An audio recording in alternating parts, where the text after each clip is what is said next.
Olá pessoal, tudo bem? Eu sou José Carlos, sou professor de História. Bem-vindos ao Me Socorre na História. No vídeo de hoje nós vamos falar sobre o período pré-homérico. E o que nós vamos falar sobre esse período? Primeiro, vamos falar sobre a formação do povo grego. Depois vamos falar sobre as civilizações minoica e micênica. E por último, nós vamos falar sobre a invasão dos dórios. Bom, primeiramente, os gregos chamavam a si mesmos de helenos, porque eles acreditavam serem descendentes de Heleno, filho de Zeus segundo a mitologia. Bom, há registros de ocupação humana na Grécia desde os anos 9000 a.C. Porém, entre os anos 2000 e 1800 a.C., ondas migratórias de povos indo-europeus chegaram à região da Grécia. E foi a mistura destes povos que deu origem ao povo grego. E quem eram esses povos? Primeiro chegaram os aqueus, depois os jônios, depois chegaram os eólios e por último chegaram os dórios. Quando estes povos, que eram seminômades, chegaram à região da Grécia, eles encontraram uma civilização mais antiga, muito bem estruturada, que ocupava as ilhas gregas, principalmente a ilha de Creta. E quem eram estes? Eram os cretenses ou minoicos. O nome minoicos era uma referência ao rei Minos, que segundo a mitologia era filho de Zeus e de uma princesa fenícia, Europa. E quais as características dessa civilização? Bom, a economia deles era baseada no comércio marítimo, eles exportavam o excedente da agricultura e também produtos manufaturados, isso tudo pelo mar.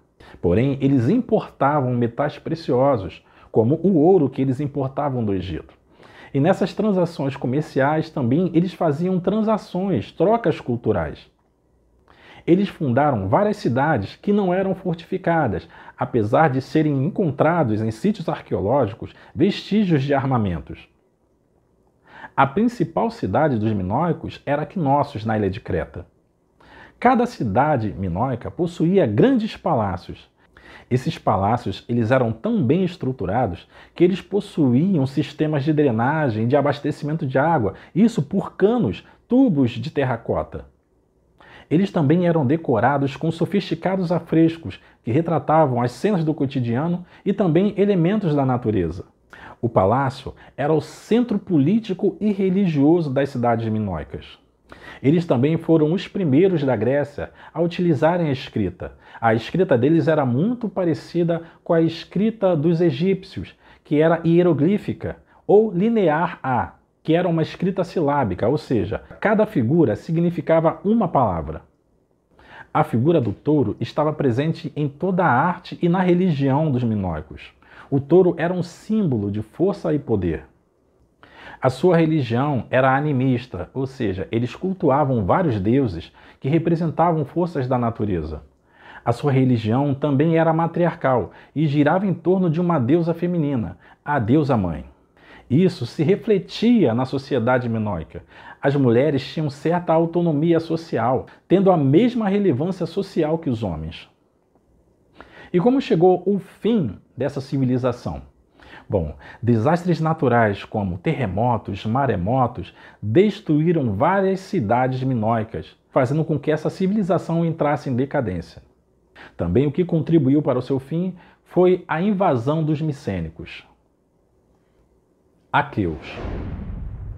Os aqueus eles eram originários da Ásia Menor. Foram os primeiros a chegar na Grécia. Eles se estabeleceram principalmente na península do Peloponeso. Lá eles construíram várias cidades que, diferentemente das cidades minoicas que não possuíam muralhas, as cidades dos micênicos possuíam muralhas altas, eram verdadeiras fortalezas. A principal delas foi a cidade de Micenas, daí o nome ser micênicos, ou civilização micênica. Também, diferentemente dos minoicos, os aqueus eles foram uma civilização belicosa, muito mais voltadas para a guerra. Eles sabiam usar o cobre para fabricar utensílios e também armas. Bom, por essa vantagem militar, os micênicos eles invadiram as ilhas e assimilaram a cultura e toda a estrutura minoica. Dessa mistura surgiu então a civilização creto-micênica. Eles também entraram em guerra contra Troia, que ficava na Ásia Menor. Isso está registrado nas obras Ilíada e a Odisseia, que são obras do poeta Homero. Ilíada vai narrar sobre a guerra de Troia, enquanto a Odisseia vai contar sobre o retorno de Odisseu ou Ulisses para sua terra, a ilha de Ítaca. Bom, essa civilização chegou ao fim com a invasão dos dórios. Jônios.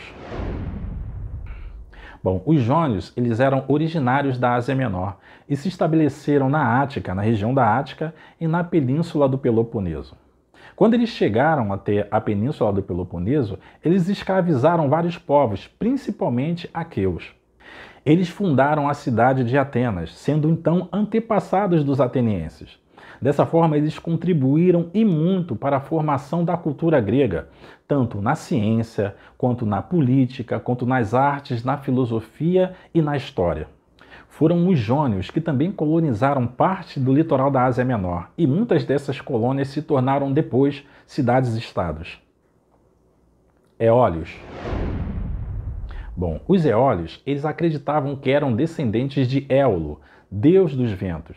Era um povo pacífico que se ocupava da agricultura.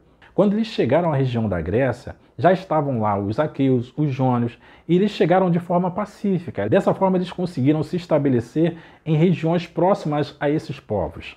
Os eólios também, eles se envolveram na colonização da Ásia Menor e também do Mar Egeu, nas ilhas do Mar Egeu. Dórios. E por fim, chegaram então os dórios. Os dórios, eles invadem a Grécia por volta do ano 1200 a.C. E esses dórios, quem eram eles? Eles tinham uma cultura muito própria, eles tinham um dialeto próprio e não possuíam uma língua escrita, ou seja, toda a sua cultura era baseada em tradição oral. Eles fundaram várias cidades, tanto na península do Peloponeso, como a cidade de Corinto, de Argos e a cidade de Esparta, por isso eles são antepassados também dos espartanos. Eles também fundaram cidades na Magna Grécia. E o que era a Magna Grécia?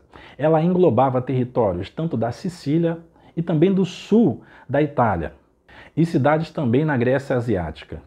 Essas cidades posteriormente se tornaram cidades-estados. O povo tinha uma cultura militarizada, ou seja, isso eles passaram para os seus descendentes, os espartanos. Essa cultura militar de preparação para a guerra. Eles desceram Grécia adentro e foram destruindo tudo que eles viam pela frente. Eles sabiam usar o ferro, o que lhes deu muita superioridade militar sobre os povos que já estavam estabelecidos na Grécia. Eles destruíram e incendiaram várias cidades, tanto a sua cultura como toda a arquitetura e estrutura micênica.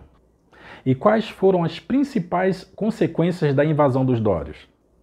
Bom, houve a destruição da civilização micênica. A escrita micênica, a linear B, foi abandonada. Houve uma fuga de população para o interior da Grécia e um processo de ruralização, ou seja, as pessoas passaram a viver em zonas rurais, familiares. As cidades ficaram destruídas.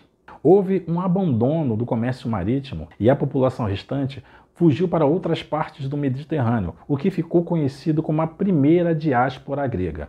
Bom, essa invasão dos dórios e toda a repercussão que aconteceu e a transformação na sociedade grega pôs fim ao período pré-homérico. Bom, espero que vocês tenham gostado. Até o próximo vídeo, quando nós vamos falar sobre o período homérico. Até lá, pessoal!